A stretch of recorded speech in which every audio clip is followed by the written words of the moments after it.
Oi, tudo bem? Eu sou o Lidias do canal Grimório Adaptado e hoje eu venho falar aqui sobre algo que alguém indicou num dos vídeos do canal, nos comentários, e pedindo para falar sobre o nome de Deus.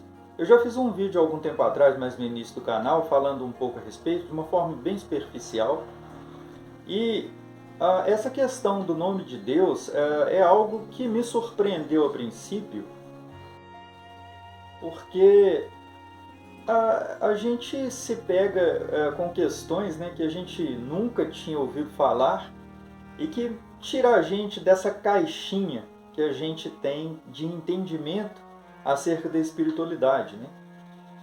É meio que um tabu falar de certas coisas, né? Mas, bom, e houve um engano através dos séculos, né? Com as sucessivas traduções dos textos para outros idiomas, e essas traduções acabam trazendo, em seu processo ali, alguns erros de transliteração e erros de pronúncia. Eu já até citei num dos comentários também, num dos vídeos aqui do canal, sobre a gente vê, muitas vezes a palavra exércitos ou hostes, que é tsevaot, ela vem escrita como tsabaot, né? Porque usa-se a letra bet, e a letra bet também tem som de V, então tem a pontuação que indica essa pronúncia. E nos textos mais antigos, os textos anteriores ali a provavelmente o 8º século da era cristã, não havia essa pontuação. Então era necessário conhecer o idioma hebraico para saber como que era a pronúncia correta daquelas palavras. E com o tempo, os povos começaram a fazer uma certa confusão ali na pronúncia daquelas palavras, e os sábios, então, os maçoretas, acabaram instituindo essa pontuação aí para preservar a pronúncia do idioma. E a palavra tsevaot, por exemplo, ela traz a letra beit, e a letra beit, assim como outras letras, traz um pontinho no centro, que é o dagesh, que faz com que ela tenha esse som de B. Portanto, se você estiver lendo essa palavra e ela e houver a pontuação e ela não trouxer esse dagesh no centro da letra beit, ela vai ter som de V, V de vaca. Então, B de bola e V de vaca. Então, acaba acontecendo essa confusão de transliteração, e também confusão de transliteração quando se faz a tradução de um texto de um idioma para o outro, Bom, o que acontece? Martinho Lutero, segundo eu já li a respeito, quando ele foi fazer a tradução do texto dos textos ali para o alemão, no alemão a letra J tem som de I. Então ele usa a letra J para transliterar o nome de Deus, que é formado do tetragrama divino. Tetragrama significa palavra de 4 letras, isso vem do grego, que é tetragrammaton. E essa palavra de 4 letras no hebraico são as letras Yod, Re, Vav e Re, que são o nome sagrado de Deus, que não deve ser pronunciado. Somente o sacerdote pronunciava esse nome uma vez por ano, e as pessoas seguiam à risca, e seguem ainda, aquele mandamento de não pronunciar os nomes de Deus. Então, quando o nome de Deus surge nas Escrituras, vem ali com uma pontuação indicando que não deve ser pronunciado como ele é, mas sim que deve se pronunciar Adonai. Então, ele vem com os pontos que indicam essa pronúncia que deve ser Adonai. Então, Martinho Lutero, quando pegou esse texto e foi fazer a tradução ali, ele provavelmente não entendeu que se tratava disso e traduziu com o que a pontuação indicava de forma literal. Então, traduziu-se com essa pronúncia aproximada do que se entende hoje por Yahvé, e que se tornou depois Javé, porque a letra J latinizada, ela tem som diferente do alemão. No alemão se pronuncia I, assim como o Iod também é pronunciado com som de I no hebraico. Se eu não me engano, no grego também é Iota, E então o que acontece? Quando foi fazer então essa transliteração para o latim, esse som de I se perdeu na letra J, porque a letra J, que no alemão trazia essa pronúncia correta do hebraico, acabou se latinizando e ficou com som de J mesmo. Então virou Javé, Jeová, né? Que seria Jeová. Então, assim, mas não se sabe ao certo essa pronúncia, né? E se alguém sabe, não vai sair espalhando isso por aí. O entendimento que se tem dentro da Kabbalah é de que as letras hebraicas, elas são representação de forças da natureza criadas, né, com o objetivo de obedecer à vontade do Criador. Então, muitas dessas letras, né, que compõem o nome do Criador foram utilizadas na criação do mundo. Então, existe ali no Gênesis um grupo de 42 letras que são representações de um dos nomes de Deus, porque Deus é entendido como sendo um ser, uma consciência, uma força que se manifesta de várias formas, né? Então, muitas vezes se encontra nos textos bíblicos epítetos para tentar expressar de uma forma compreensível dentro da limitação humana de como seria uma suposta manifestação de Deus, né, de um determinado aspecto divino, de uma determinada virtude divina. Então existe esse nome de 42 letras de Deus que está ali no Gênesis, nas primeiras letras, né, do Gênesis. Existe também o conhecido, né, pela internet aí, nome que é o Shem HaMeforash, que é o nome revelado, que é o nome de Deus de 72 palavras, né, composto de 72 palavras. E foi alcançado quando, por um método, né, de extração desse nome ali, através dos textos sagrados, pegou-se o capítulo 14 do Êxodo, os versos 19, 20 e 21, e fizeram o seguinte, pegaram a primeira letra desse primeiro versículo, né, que é o 19, a última letra do versículo do meio, o versículo 20, e a primeira letra do versículo 21. Então fica a primeira, a última e a primeira. Formou-se então uma palavra de 3 letras. E assim sucessivamente. Depois pega a segunda letra do primeiro versículo, a penúltima do segundo e a segunda letra do terceiro versículo. Depois pega-se a terceira letra do primeiro, a antepenúltima do segundo e a terceira do último. E aí foi se formando essas palavras de 3 letras que, ao terminar ali esse processo, obteve-se então 72 palavras, que são entendidas como 72 virtudes de Deus. E adiciona-se então ao término de cada uma dessas palavras a terminação Yah ou El, né, que também é Deus. Yah é a contração do tetragrama divino, que são as letras Yod He, né? A palavra, eu até falo isso no livro Magia com Salmos, a palavra aleluia, né, que a gente tem como uma palavra, na verdade é uma frase, né, que é louvado seja Deus. Então, louvai a Deus. Então, aleluia. Iá é a palavra Deus que está aí no final, essa contração do tetragrama divino. E El também significa Deus. Então, quando se coloca, né, essas terminações ao término dessas palavras de 3 letras, ou Yah ou El, acaba criando então ali uma personificação dessa virtude divina. E, portanto, fica conhecida aí, né, muito popularizado como anjos cabalísticos, né? A gente vê que na Kabbalah as virtudes divinas, né, a força de Deus é manifesta de uma forma que nos é traduzida dentro de uma cosmogonia judaica como sendo anjos, né, que são mensageiros, os malach, que vêm trazer as manifestações da vontade de Deus ao mundo da matéria, né, e também no mundo espiritual. Então seria uma forma de transporte da vontade divina e de manifestação da vontade divina. E assim como Deus cria, né, através do ato de falar, ele é considerado o verbo vivo, não existe o verbo ser no hebraico para ser aplicado a pessoas e coisas, né? Tudo que existe no entendimento cabalístico foi criado. Então, por isso se existe, né? Porque foi criado. E como Deus não foi criado, Deus não existe, mas Deus constitui-se no próprio verbo ser. Então, o verbo ser é aplicado somente a Deus. Então, a palavra, que é o tetragrama divino, traz o entendimento daquele que era, é e será eternamente, né? compreendendo que Deus não está sujeito a essa ideia linear de tempo, sendo Ele o Criador de todas as coisas também, o Criador do tempo.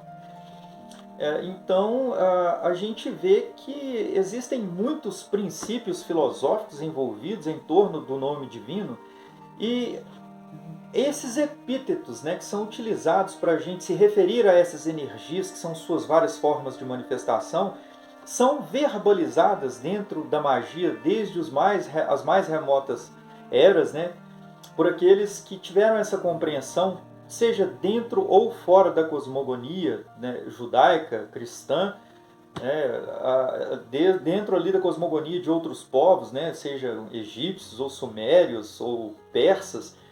Sempre se teve essa ideia de que a verbalização, onde se chama por uma força, uma consciência, uma representação de uma consciência ou de uma força, faz com que ela se manifeste no mundo da matéria, né?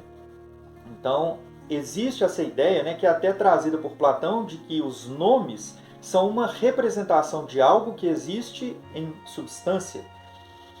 Então, da mesma forma, né, pronunciando-se essas energias, essas palavras sagradas, né, que representam essa energia, a gente traz a manifestação, essa energia, algumas das formas, né, de se referir a Deus ali que a gente vê nos textos sagrados, né, nos textos mais antigos, que eu já me referi aqui, que são El, Yah, o tetragrama divino, que é Yod, Re, Vav, Re. Quando surge nas escrituras, né, tem aquela pontuação que é indicando que é para ser pronunciado como Adonai, e por um erro de interpretação na hora de traduzir aquilo ali, provavelmente do alemão, né, para o latim, acabou ficando com a pronúncia indicada, né, que seriam essas letras, as vogais de Adonai. Então, trouxe essa pronúncia com J, né? Mas no hebraico não existe som de J. O mais próximo, mais parecido com J que tem é o som da letra G, a letra Gimel, que dependendo de um certo grupo judaico ali, se pronunciava algo parecido com um G, né? Porque o Gimel tem o som de G. E esses outros epítetos, né, que a gente encontra também se referindo a Deus, por exemplo, como Elohim, né, que está ali logo no primeiro versículo do Gênesis, né, que diz Bereshit bara Elohim et hashamayim ve'et haaretz. No princípio criou Deus os céus e a terra, né? Até mesmo esses epítetos é evitado de se pronunciar como eles são, né? Por exemplo, Elohim costuma ser pronunciado como Elohim. Até mesmo quando você vai dizer o Deus de Israel, Elohei Israel, costumam se pronunciar Elohei Israel. Então substitui uma letra ali para não fazer essa pronúncia, né? Porque eles levam muito a sério essa ideia de não pronunciar o nome de Deus em vão, porque um nome sagrado é um nome que manifesta a vida. Então manifesta a realização. A ideia de que Elohim, né, que é esse primeiro nome ali, da parte de alguns ali, trazem a ideia de que seja uma expressão plural, né? Uma forma plural de se referir a Deus, talvez referindo-se às suas várias manifestações, porque essa terminação im é uma terminação plural. Então, o que acontece? Existe também a interpretação de que não é plural, que seria aquilo que é conhecido gramaticalmente como plural majestático, né? Seria como se uma realeza, um rei, né? Alguém que ocupa um cargo nobre de governança, ele refere-se a si mesmo na primeira pessoa do plural. Então, por exemplo, um rei recebe ali uma visita ilustre, né, um embaixador de outro país, então ele vai questionar esse embaixador, né, saudar esse embaixador, dizendo: a que devemos a honra de vossa ilustre visita, né? A que devemos, a primeira pessoa do plural. Ele refere-se a si mesmo dessa forma porque é o governante, é aquele que representa aquela nação, né? Então traz-se essa ideia, isso seria a ideia do plural majestático. Entretanto, também, né, existem aqueles que interpretam que essa forma plural realmente é plural, né? Tanto que ele refere-se, quando diz ali nas Escrituras, façamos o homem à nossa imagem e semelhança. Então, quando o homem cai em desobediência, então cita ali, eis que o homem tornou-se como um de nós. Quem é nós? Então existe essa ideia de que há um conselho angélico que são manifestações como emanações de Deus. né, e são vistos de uma forma hierárquica como sendo regentes da vontade divina nas esferas de consciência que são as sefirotes, né, que são constituintes da árvore da vida. Então, representam essas energias que estão à disposição do ser humano de acordo com a demanda que o ser humano faz dessas energias, né, e governam o mundo. E elas têm a incumbência de manifestar a vontade divina no mundo, né? E a vontade divina é que o homem tenha a liberdade de utilizar essa energia como bem entender. Então é colocado ali em situações, né, dentro do meio em que nasce, né, situações, a situação geográfica, cultural, né, onde ele cresce, onde ele adquire essa bagagem de intelecto que torna ele conhecido o entendimento, né, de quem ele acredita ser, né, que é o ego humano, e ele toma suas decisões baseado nas interações, né, e no aprendizado que ele adquire ao longo da vida, nas interações com outras pessoas, com as situações à sua volta. Então há essa liberdade de escolha de tomar a decisão de fazer o bem ou o mal, né? Então essas energias seriam então regentes desses aspectos humanos que têm essa relação com o divino, né, que proporcionam essa liberdade de escolher. Então, assim, quando diz esses trechos bíblicos, né, trazem esse entendimento dessa pluralidade, entende-se que é Deus, né, compartilhando com essas regências, né, essas emanações dele mesmo,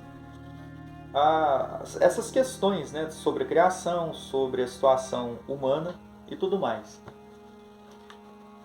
Mas a gente vê também que existem várias outras formas de manifestação de Deus, e dentro da Kabbalah, né, eu já até trouxe um vídeo mais no princípio também, que é o vídeo que fala sobre a magia de Deus.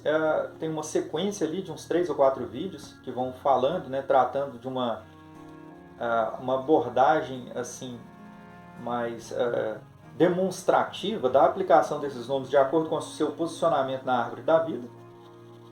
Para quem se interessar, depois vocês deem uma olhada, deem uma pesquisada aí nos vídeos do canal, os mais antigos. E seria uma forma adequada de se referir a essa energia para trazê-la à manifestação de acordo com aquilo que nós desejamos que seja manifesto, né? Porque cada uma dessas energias tem as suas incumbências, estão posicionadas de uma forma estratégica para atuarem, né, de acordo com aquilo que diz respeito àquela esfera de consciência. Então, por exemplo, a esfera de Tiferet diz respeito a energias reais, energias nobres, as energias solares, né, que são aspectos de nobreza, que são relacionados a status, a reconhecimento, né, ao sucesso do indivíduo e a sua capacidade de liderança, de magnetismo, de atração, né, de buscar com que as energias se coloquem em união para a satisfação de sua vontade, dentro de um contexto onde ele exerce usa essa virtude de liderança de uma forma sábia e de uma forma nobre, pensando não de uma forma egoísta, mas de uma forma que produza um bem coletivo, né? Então, cada esfera tem ali uma forma de manifestação. Por exemplo, a esfera de Vênus, ali, Netzar, tem essa relação do amor, do sexo, da procriação, mas também da manifestação dos dons, para que o indivíduo tenha propósito e aplique esses dons, essa maneira, né, essas conexões que ele faz com outros seres humanos e com outras energias, para que se aplique então os seus dons na conquista de seus propósitos na vida. Então, diz respeito também a essa questão do instinto humano. E assim como Rod, que é uma esfera que diz respeito à comunicação e à eloquência, onde o indivíduo então deve buscar esse desenvolvimento para que ele seja aliado, né, à sua contraparte, que é o instinto, e essa eloquência seja capaz então de promover uma atração e um bom uso, né, dessas conexões e dessas energias, para que se alcance então seu propósito de uma forma feita com estratégia, né, uma estratégia positiva. Então tem a Gevra, que é a questão da força, a virtude da força, de aplicação de justiça, mas também de rigor quando é necessário, e a esfera de Hesed, que é o amor, as virtudes de misericórdia, de bondade, de benevolência, né? de expansão, de contração. Então são várias virtudes ali regentes em cada uma dessas esferas e que são virtudes que o homem deve buscar trabalhar de uma forma comedida, de uma forma equilibrada para alcançar então uma completude através da manifestação divina, né, que é emanada dessas sefirotes, de onde ele busca essa energia pronunciando os nomes que são associados a cada uma dessas esferas. Então esse nome divino associado a essa esfera é aquele que comanda essas energias e vai trazê-las à sua presença. Então por isso que é necessário saber se utilizar desses nomes para que possa pronunciá-los no momento adequado, da forma adequada, estando em uma condição adequada de fazer uso desses nomes também, porque são nomes sagrados, e aquele que faz uso desses nomes de forma inapropriada, pouco provável que vai alcançar sucesso.